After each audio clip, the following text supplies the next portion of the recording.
ನಿಮ್ಮೆಲ್ಲರ ಹೃದಯಾಂತಃಕರಣದಲ್ಲಿ ವಿರಾಜಮಾನವಾಗಿರುವ ಶ್ರೀ ಕ್ಷೇತ್ರದ ದೇವತೆ ಶ್ರೀ ಓಂಕಾರೇಶ್ವರ ಸ್ವಾಮಿಯಲ್ಲಿ ಅತ್ಯಂತ ಭಕ್ತಿಪೂರ್ವಕ ಪ್ರಣಾಮಗಳನ್ನು ಸಮರ್ಪಣೆ ಮಾಡಿ, ಎಲ್ಲ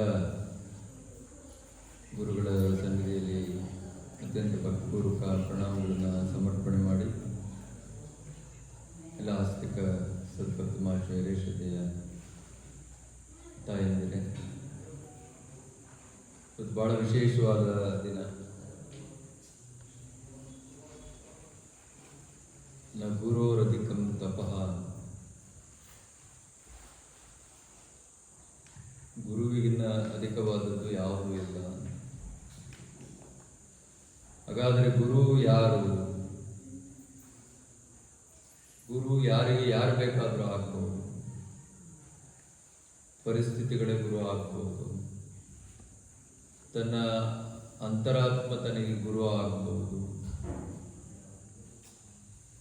ಪ್ರಕೃತಿ ನಮಗೆ ಪಾಠ ಹೇಳ್ಬೋದು, ಅದು ಗುರು ಆಗ್ಬೋದು, ಪಂಚಮಹಾಭೂತಗಳು ಕೂಡ ನಮಗೆ ಗುರು ಆಗಿ ಮಾರ್ಗದರ್ಶನ ಮಾಡಬಹುದು.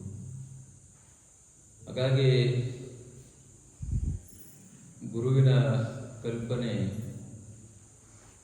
ಇಷ್ಟೇ ಇಂಥದ್ದೇ ಅಂತೇಳಿ ಹೇಳಲಿಕ್ಕೆ ಯಾರಿಗೂ ಸಾಧ್ಯವಿಲ್ಲ.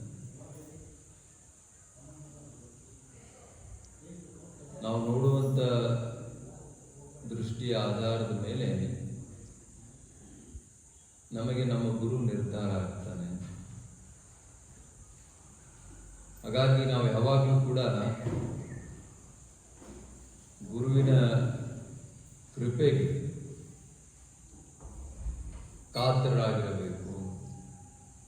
ಬೆಳಿಗ್ಗೆ ನಮ್ಮ ಡಾಕ್ಟರ್ ಯಾರು ಬರೆದು ಓದ್ತಾ ಇದ್ದಾರೆ,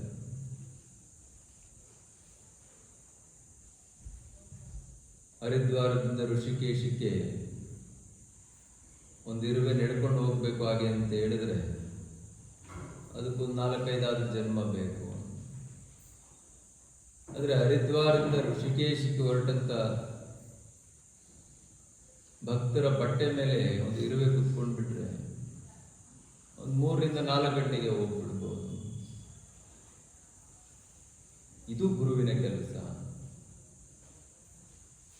ಯಾವುದು ಆಗುವುದೇ ಇಲ್ಲವೋ ಅಂತೇಳಿ ನಾವು ಅಂದ್ಕೊಂಡಿರ್ತೀವೋ ಅದನ್ನ ಗುರು ಮಾಡ್ತಾನೆ.